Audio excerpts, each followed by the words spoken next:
नमस्कार, स्वागत है आपका हमारी इस खास पेशकश में। आपके साथ मैं हूं सिद्धार्थ। इस वक्त मैं खड़ा हूं नालंदा महाविहार में। इस संस्थान का उदय 5वीं शताब्दी में हुआ। यह संस्थान ज्ञान का मंदिर था। विश्व के प्राचीनतम महाविद्यालयों में से संस्थान एक है। यहाँ पे 10,000 से ज़्यादा छात्र पढ़ने आते थे, जिनको पढ़ाने के लिए 1500 से ज़्यादा शिक्षक हुआ करते थे। ज्ञान का यह केंद्र लगभग 800 सालों तक फला फूला, लेकिन 12वीं शताब्दी में अचानक ये अतीत के अंधेरों में खो गया। लेकिन 800 सालों के बाद अचानक ये सभ्यता एक बार फिर से लोगों के नजरों का केंद्र बिंदु बनी। लोग इसको देखने के लिए आते हैं। आज भी इसके रहस्य को सुलझाना चाहते हैं कि इनके साथ आखिर ऐसा क्या हुआ कि अतीत के अंधेरों में खो गई। नालंदा महाविहार की आखिर क्या कहानी है, आज के अंक में हम यही जानने की कोशिश करेंगे। कौन कहता है पत्थर बोलते नहीं, सिर्फ सुनते हैं। सच्चाई तो यह है कि पत्थर केवल सुनते ही नहीं बल्कि बोलते भी हैं। आक्रांताओं के अत्याचारों की करुण कहानी, प्रियजनों के प्रेम की स्मृतियाँ, वो जो उन्होंने सहा और वो जो उन्होंने कहा। ये पाषाण अवश्य हैं, किंतु पाषाण हृदय नहीं। आवश्यकता है तो बस इस मूक भाषा को समझने की, इसमें निहित प्यार और पीड़ा को समझने की और समझकर व्यक्त करने की। देश की गौरवशाली परंपरा के प्रतीक नालंदा विश्वविद्यालय के खंडहर आज भी समस्त विश्व को शांति, ज्ञान और विश्व बंधुत्व का संदेश देते हैं। विद्यालय प्राचीन भारत में उच्च शिक्षा का सर्वाधिक महत्वपूर्ण और विख्यात केंद्र था। इसके ज्ञान के प्रकाश से पूरी दुनिया में उजाला था। नालंदा के ये अवशेष आज भी प्राचीन भारत के गौरवपूर्ण इतिहास की गवाही देते हैं। इन्हें देखने दुनिया भर के लोग यहाँ आज भी आते हैं। शिक्षा का ये मंदिर आज यूनेस्को की विश्व विरासत सूची में है। जब नालंदा अपने शिखर पर था, तब देश विदेश के लगभग 10,000 से अधिक विद्यार्थी यहाँ आकर अध्ययन करते थे। इन्हें 1,500 से अधिक अध्यापक पढ़ाते थे। यहाँ पढ़ने वाले छात्र न केवल बौद्ध धर्म की शिक्षा ग्रहण करते थे, बल्कि उनकी शिक्षा में अन्य संस्कृतियों और धार्मिक मान्यताओं का भी समावेश होता था। नालंदा की स्थापना बौद्ध सन्यासियों ने की थी। इसका मूल उद्देश्य एक ऐसे केंद्र का निर्माण करना था जो ध्यान और अध्यात्म के लिए उपयुक्त हो। महात्मा बुद्ध ने अपने जीवन काल में कई बार नालंदा की यात्रा की थी।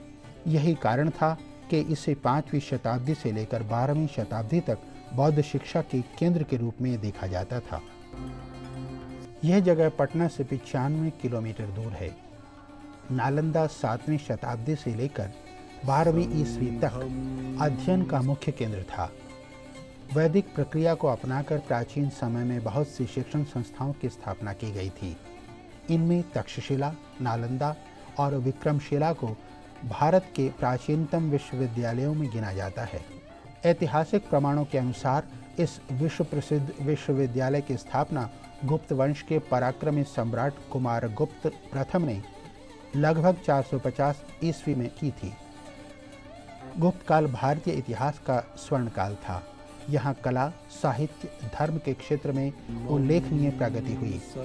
बड़गांव के बगल में जो बहुत ऊंचे टीलों का समूह दिखाई दिया, उस टीले के सरफेस पर, उसके सतह पर पड़े हुए प्राचीन पुरातत्व अवशेष देखने को मिले, जैसे ईंटों की दीवारें, कुछ पॉटशर्ट्स, कुछ आर्टिफैक्ट्स उन लोगों को दिखाई दिया। इसके बाद कनिंघम महोदय ने इस स्थल का विधिवत तकनीकी ढंग से उत्खनन का कार्य प्रारंभ किया और इस उत्खनन के परिणाम स्वरूप हम लोगों को नालंदा आज सामने देखने को मिल रहा है। चीनी यात्री वेनसांग सहित कई यात्रियों और लेखकों ने सम्राट कुमार गुप्त को इस विश्वविद्यालय का संस्थापक बताया है। वेनसांग ने 7वीं शताब्दी में यहाँ अपने जीवन का महत्वपूर्ण समय पहले एक विद्यार्थी के रूप में और बाद में एक शिक्षक के रूप में व्यतीत किया। उसके कई लेखों में यहाँ की अध्ययन और शिक्षण प्रणाली और मठवासी जीवन की पवित्रता का उत्कर्ष वर्णन मिलता है। नालंदा में मिली मुद्राओं से भी इस बात की पुष्टि होती है। उसने लिखा है कि नालंदा विश्वविद्यालय में 8,500 छात्र और 1,510 अध्यापक थे।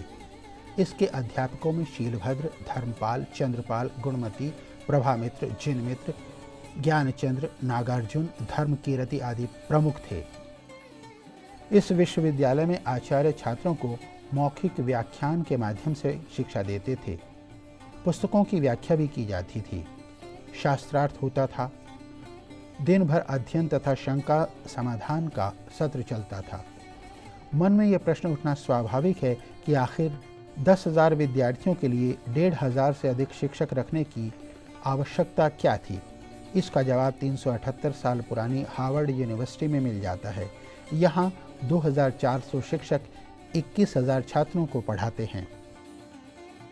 इस विश्वविद्यालय के खंडहरों को अलेक्जेंडर कनिंघम ने खोज कर बाहर निकाला था, जिसके जले हुए भग्नावशेष आज भी इसके प्राचीन वैभव की कहानी कहते हैं। यहाँ संस्कृत और पाली लिपियों के ऐसे साक्ष्य मिले हैं जो इसके प्राचीन वैभव के बारे में जानकारी को समृद्ध करते हैं। जैसे जैसे बौद्ध धर्म का विकास हुआ वैसे वैसे पाली का ट्रांसफॉर्मेशन हुआ। पाली का संस्कृत में हुआ, संस्कृत का फिर तिब्बती में हुआ, तिब्बती का जापानीज में हुआ, जापानीज का चाइनीज में हुआ। इस तरह से कई भाषाओं में पाली के जो मूल तत्व थे, भगवान बुद्ध के जो उपदेश थे, त्रिपिटक थे, वो दुनिया के भाषाओं में आए और इसका श्रेय जो है पाली को जाता है। नालंदा महाविहार की बात है। एक जगह ऐसा आता है कि अशोक ने नालंदा में एक विहार बनवाने के लिए 1 लाख मुद्रा दान में दिया था और वही विहार धीरे धीरे आते आते गुप्त काल में एक विश्वविद्यालय का स्वरूप ग्रहण किया। तो पाली के मूल्य को हटाने से तो बौद्ध धर्म की आधारशिला ही समाप्त हो जाती है। यहाँ जो भी विद्यार्थी आते थे वो पहले संस्कृत सीखते थे, क्योंकि शास्त्र पढ़ने के लिए जब तक भाषा का ज्ञान नहीं होगा तब तक शास्त्र का अर्थ समझ में नहीं आएगा। तो पहले संस्कृत सीखना पड़ता था और उसके बाद फिर वो लोग आगे शास्त्र पढ़ते थे। इवन ह्वेनसांग जब यहाँ आया तो सबसे पहले उसने भी संस्कृत सीखी, उसके बाद फिर वो यहाँ शास्त्र का अध्ययन, फिर उसका अनुवाद करके यहाँ शिक्षक के रूप में भी कार्य किया उसने, ह्वेनसांग ने। यह दुनिया का पहला आवासीय अंतर्राष्ट्रीय विश्वविद्यालय था। यहाँ का पाठ्यक्रम समग्र था और यहाँ दुनिया भर से लोग पढ़ने आते थे। यहाँ हर विद्यार्थी के पढ़ने के लिए कक्षाओं और रहने के लिए आवास की व्यवस्था थी। यहाँ छात्रों के रहने के लिए 300 कक्ष बने थे। इनमें अकेले या एक से अधिक छात्रों के रहने की व्यवस्था थी। 1 या 2 भिक्षु छात्र एक कमरे में रहते थे। ये वही कमरे हैं जहाँ विद्यार्थी रहा करते थे और यही उन आलों के अवशेष हैं जिनमें रात को रोशनी के लिए दीपक रखे जाते थे। हॉस्टल्स यानी छात्रावास आज शहरों और कस्बों में हजारों की संख्या में आपको मिल जाएंगे। लेकिन कभी आपने सोचा है कि इस कॉन्सेप्ट का जन्म कहाँ से हुआ? वो कॉन्सेप्ट यहीं से आया। आज से 1500 साल पहले जब यहाँ पे 10,000 से ज़्यादा विद्यार्थी दूर दराज से पढ़ने आते थे तो उन सब के लिए रहने खाने पीने की व्यवस्था यहीं थी, यानी पूरी तरह से आवासीय परिसर था ये। यहाँ पे हर एक कमरा हर एक विद्यार्थी को मिला हुआ था। इन कमरों को आज भी इंतजार है अपने उन विद्यार्थियों का जो कभी यहाँ पढ़ा करते थे। नमो तस्स भगवतो अरहतो सम्मा सम्बुद्धस्स। नमो तस्स भगवतो अरहतो सम्मा सम्बुद्धस्स। नालंदा विश्वविद्यालय में विद्यार्थियों का प्रवेश बहुत कठिनाई से होता था, क्योंकि यहाँ केवल उच्च कोटि के विद्यार्थियों को ही प्रवेश दिया जाता था। प्रवेश परीक्षा अत्यंत कठिन होती थी। विद्यार्थियों को प्रवेश के लिए 3 स्तरों की कठिन परीक्षा उत्तीर्ण करनी होती थी। शुद्ध आचरण और संघ के नियमों का पालन करना अत्यंत आवश्यक था। ऐसा कहा जाता है कि प्रथम स्तर की परीक्षा द्वारपाल लेता था। इस परिसर में केवल वही विद्यार्थी प्रवेश कर सकता था जो द्वारपाल के प्रश्नों का सही उत्तर देता था। नालंदा में गुरु और शिष्य की एक अलग परंपरा थी जो किसी भी विद्यार्थी को मेधावी और विद्वान बनाने में सक्षम थी। और इसके लिए न केवल बिहार के विभिन्न राज्यों से बल्कि विदेशों से ही, विशेषकर श्रीलंका, बर्मा, इंडोनेशिया, कोरिया आदि से भी ज्ञान पिपासु छात्र यहाँ आते थे और विद्या अध्ययन करने के बाद पारंगत होकर के अपने देश में जाते थे। इस प्रकार नालंदा का विशाल विद्या केंद्र अपने यहाँ से विज्ञान ज्ञान का ज्योति प्रकाश विभिन्न क्षेत्रों को देता रहा है। नालंदा को भारतवर्ष के शासकों के अलावा विदेशों से भी आर्थिक मदद मिलती थी। यूनिवर्सिटी का पूरा प्रबंध कुलपति या प्रमुख आचार्य करते थे, जिन्हें बौद्ध भिक्षु चुनते थे। इस विश्वविद्यालय के अवशेष 14 हेक्टेयर क्षेत्र में मिले हैं। खुदाई में मिली सभी इमारतों का निर्माण लाल पत्थर से किया गया था। यह परिसर दक्षिण से उत्तर की ओर बना हुआ है। मठ या विहार इस परिसर के पूर्व दिशा में व चैत्य मंदिर पश्चिम दिशा में बने हैं। इस परिसर की सबसे मुख्य इमारत विहार 1 थी। यह इमारत परिसर के मुख्य आंगन के समीप बनी हुई है। संभवतः यही शिक्षक अपने छात्रों को संबोधित किया करते थे। इस विहार में एक छोटा सा प्रार्थनालय अब भी सुरक्षित अवस्था में बचा हुआ है। इस प्रार्थनालय में भगवान बुद्ध की खंडित प्रतिमा है। इसके अलावा यहाँ और भी कई मंदिर हैं। मंदिर संख्या 3 से ऐसा लगता है जैसे पूरा क्षेत्र अभी बोल उठेगा। यह बुद्ध का मंदिर है। इसमें कई छोटे बड़े स्तूप हैं तथा प्रत्येक में भगवान बुद्ध की मूर्ति स्थापित की गई है। इस जगह का निकटतम गांव बड़गाम है। नालंदा कोई गांव था या बड़गाम में इसका निर्माण हुआ, इस पर अभी मत स्पष्ट नहीं है। नालंदा संस्कृत शब्द नालम और दा से बना है। संस्कृत में नालम का अर्थ कमल होता है। कमल ज्ञान का प्रतीक है। नालम और दा यानी कमल देने वाली, ज्ञान देने वाली। कालक्रम से यहाँ महाविहार की स्थापना के बाद इसका नाम नालंदा महाविहार हो गया। विश्वविद्यालय परिसर के सामने एक छोटा सा पुरातत्व संग्रहालय बना हुआ है। यहाँ खुदाई से प्राप्त अवशेषों को रखा गया है। इसमें भगवान बुद्ध की कई प्रकार की मूर्तियों का अच्छा संग्रह है। भगवान बुद्ध की टेराकोटा मूर्तियाँ और प्रथम शताब्दी के 2 जार भी इस संग्रहालय में संरक्षित रखे गए हैं। भगवान बुद्ध के परम शिष्य बौद्ध सारिपुत्र का जन्म यहीं हुआ था। महायान बौद्ध धर्म के इस शिक्षा केंद्र में हीनयान बौद्ध धर्म के अलावा अन्य धर्मों के तथा अन्य कई देशों के छात्र भी पढ़ते थे। नालंदा में अब भी कई स्थानों पर खुदाई हो रही है। इनसे ऐतिहासिक महत्व की ऐसी वस्तुएं बाहर आ रही हैं जिनसे उस समय के समाज और परंपराओं को समझने में आसानी हो सकती है। यहाँ मिट्टी के बर्तनों के साथ चैत्य और स्तूप भी मिल रहे हैं। सिर्फ इस परिसर में नहीं बल्कि परिसर के आसपास के इलाकों में भी समय समय पर ऐसी वस्तुएं मिलती रही हैं। जिन विद्यार्थियों की मनोकामना पूरी हो जाती थी, वही विद्यार्थी यहाँ स्तूप का निर्माण कराते थे। नालंदा विश्वविद्यालय का पुस्तकालय धर्मगूंज कहलाता था, जिसका अर्थ है सत्य का पर्वत। यह संभवतः दुनिया का सबसे बड़ा पुस्तकालय था। यह दुनिया भर में भारतीय ज्ञान का अब तक का सबसे प्रतिष्ठित और प्रसिद्ध केंद्र था। मुझे इतना ज्ञात नहीं है कि दुनिया के और किसी शिक्षण संस्थान या किसी पुस्तकालय में या किसी ऐसे स्थान पर जहाँ पे लोग इकट्ठा होकर के पढ़ें लिखें, इतनी सुंदर व्यवस्था रही होगी। अगर आप जाएं, अभी अवशेष पड़े हुए हैं वहाँ पे, मैं गया तो नहीं हूँ लेकिन उसके बारे में पढ़ा है। इस प्रकार से पुस्तकालय का निर्माण किया गया, तो इतना विशाल पुस्तकालय है। तरह तरह की किंवदंतियाँ मिलती हैं कि कितने वर्षों तक इतनी पुस्तकें, इतनी पांडुलिपियाँ थी कि वो जलता रहा है।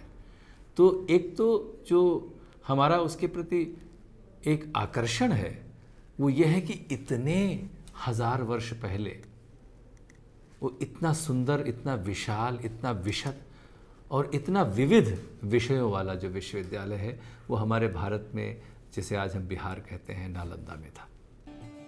नालंदा विश्वविद्यालय के पुस्तकालय में 3 मुख्य भवन थे, जिनमें 9 मंजिलें थीं। 3 पुस्तकालय भवनों के नाम थे रत्नरंजक, रत्नोदधि और रत्नसागर। ऐसा कहा जाता है कि पुस्तकालय में हजारों की संख्या में पुस्तकें और संस्मरण उपलब्ध थे। हजारों विद्यार्थियों और आचार्यों के अध्ययन के लिए 9 मंजिलों वाला यह विशाल पुस्तकालय था। इसमें 3 लाख से अधिक पुस्तकों का अनुपम संग्रह था। इस विशालकाय पुस्तकालय के आकार का अंदाज़ा इसी बात से लगाया जा सकता है कि इसमें लगी आग को बुझाने में 6 महीने से अधिक का समय लगा था। इसे इस्लामिक आक्रमणकारियों ने आग के हवाले किया था। इसको क्यों जलाया गया, इस संबंध में कई कहानियाँ और किंवदंतियाँ प्रचलित हैं। कुछ लोगों का ये भी कथन है कि बौद्ध धर्म के प्रचार प्रसार के चलते जो वहाँ के जो पुरोहित थे, ब्राह्मण थे, उनका कर्मकांड समाप्त हो गया था। तो ऐसा भी कथन है कि उन लोगों ने ही उस विश्वविद्यालय और बौद्ध केंद्र के खिलाफ जा कर के बख्तियार खिलजी को वहाँ आने का निमंत्रण दिया, जिसने कि बाद में इसे ध्वस्त कर दिया था। पालों के बाद मुस्लिमों का आगमन हुआ और मुस्लिम इन्वेजन के साथ ही इसके पतन की कहानी प्रारंभ होती है। लेकिन इसको कई कारण इसके हो सकते हैं इसके पतन के, जिसमें एक कारण हम लोग मानते हैं कि मुस्लिम आक्रमणकारियों का भी सहभागिता इसमें रही है इसके विनाश में। लेकिन जहाँ तक एक विद्यार्थी के रूप में, इतिहास के विद्यार्थी के रूप में हम लोग जानना चाहें तो इसके कई कारण हो सकते हैं। पहला कारण तो यही था कि बुद्ध के परिनिर्वाण के बाद ही बौद्ध धर्म का विभाजन हो गया।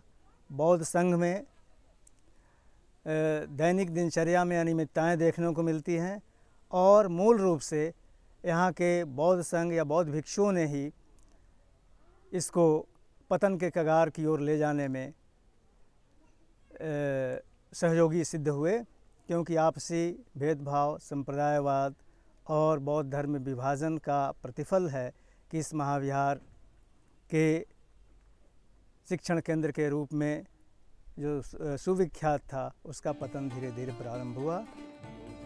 बख्तियार खिलजी नामक एक मुस्लिम तुर्क लुटेरे ने 1199 ईस्वी में इसे जलाकर नष्ट कर दिया।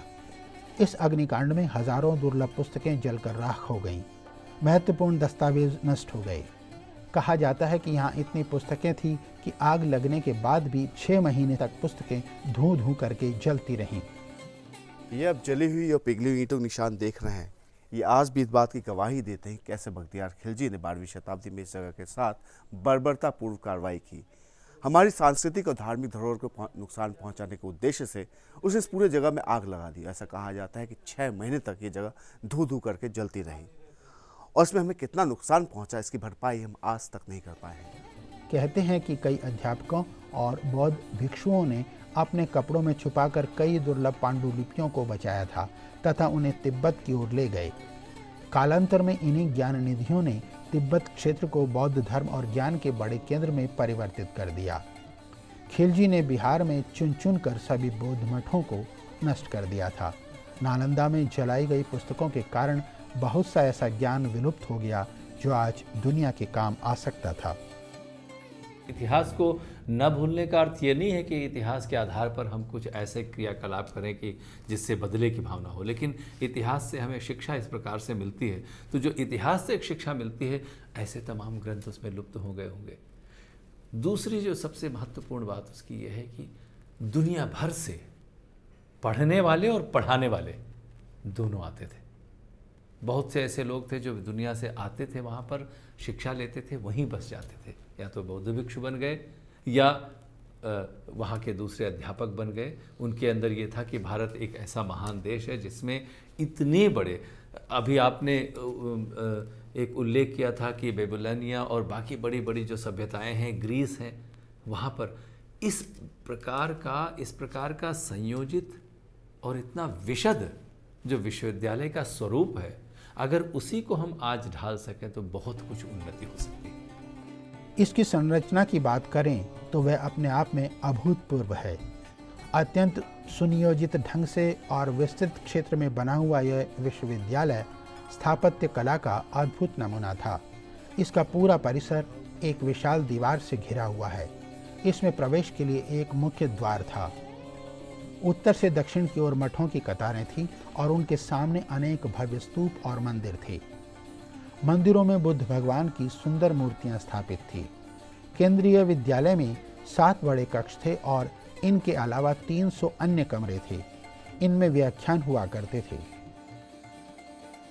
अभी तक खुदाई में 13 मठ मिले हैं। वैसे इससे भी अधिक मठों के होने की संभावना है। मठ 1 से अधिक मंजिल के होते थे। कमरे में सोने के लिए पत्थर की चौकी होती थी। दीपक, पुस्तक इत्यादि रखने के लिए आले बने हुए थे। प्रत्येक मठ के आंगन में एक कुआं बना हुआ था। 8 विशाल भवन, 10 मंदिर, अनेक प्रार्थना कक्ष तथा अध्ययन कक्ष के अलावा इस परिसर में सुंदर बगीचे और झीलें भी थीं। नालंदा वह स्थान है जिसने विश्व को गुरु शिष्य परंपरा की अनुपम सौगात दी। नीतीश जी जब मुख्यमंत्री बने तो उन्होंने पहला काम उन्होंने किया कि 500 एकड़ 550 एकड़ ज़मीन ले करके और यूनिवर्सिटी के लिए उन्होंने प्रयास किया।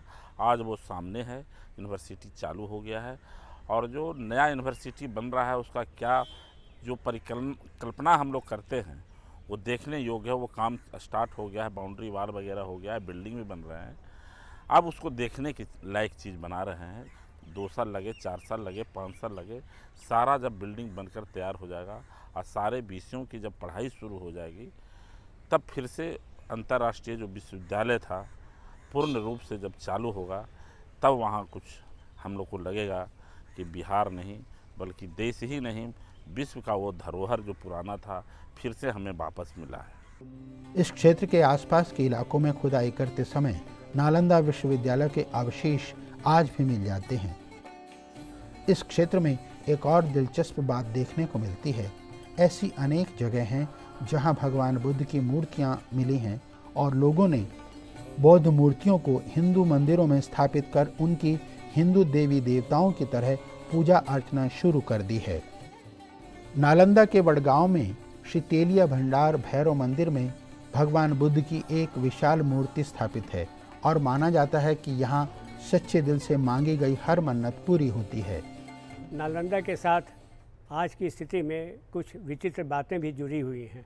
अब जहाँ पर प्राचीन नालंदा के अवशेष हैं वहीं पर नालंदा महाविहार की स्थापना हुई है, जहाँ बौद्ध दर्शन की मीमांसा होती है और उसका प्रशिक्षण दिया जाता है।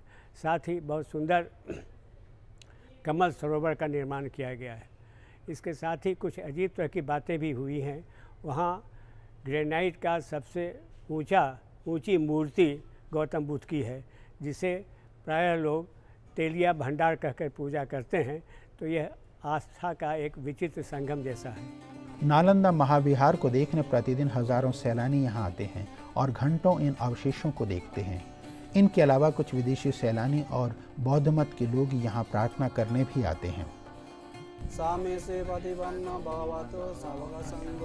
My deepest learning has only begun after I became acquainted with Buddha's way of thinking and Buddha's way of knowing and Buddha's way of feeling. And so for years I have wanted to come to Bihar because Bihar is the seat of our history.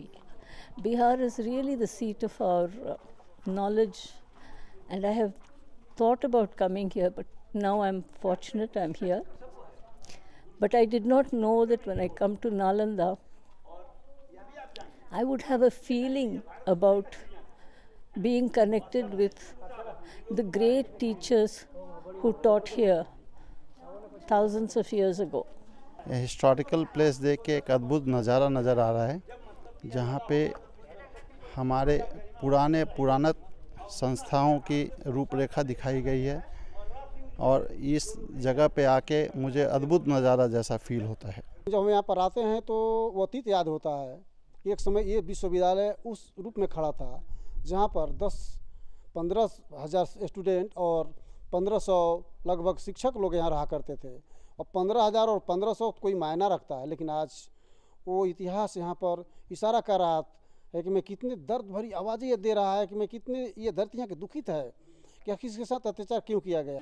Nalanda महाविहार को UNESCO द्वारा विश्व धरोहर सूची में शामिल करने के बाद निस्संदेह भारतीय पुरातत्व विभाग और बिहार सरकार की इसको और अधिक संरक्षित करने और सुरक्षित करने की जिम्मेदारी अब बढ़ गई है।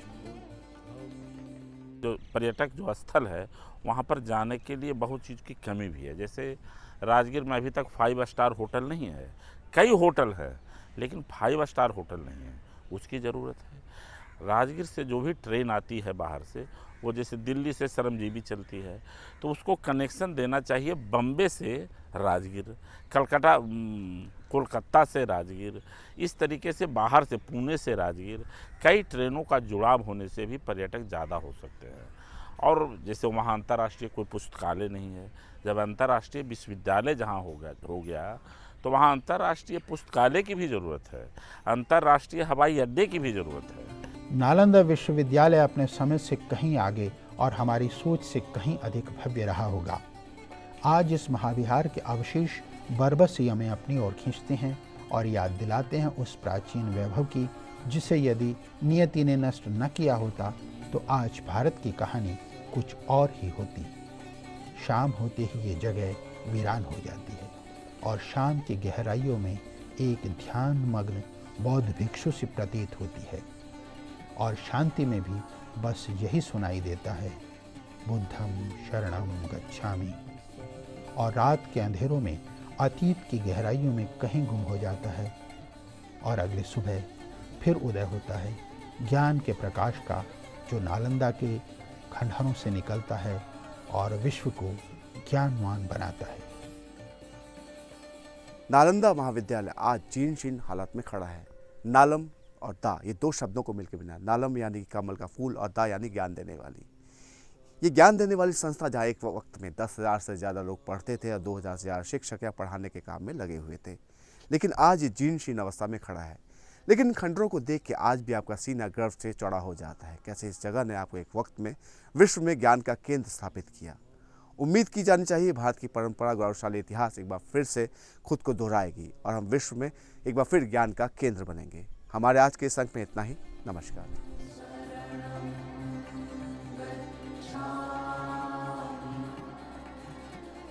संघम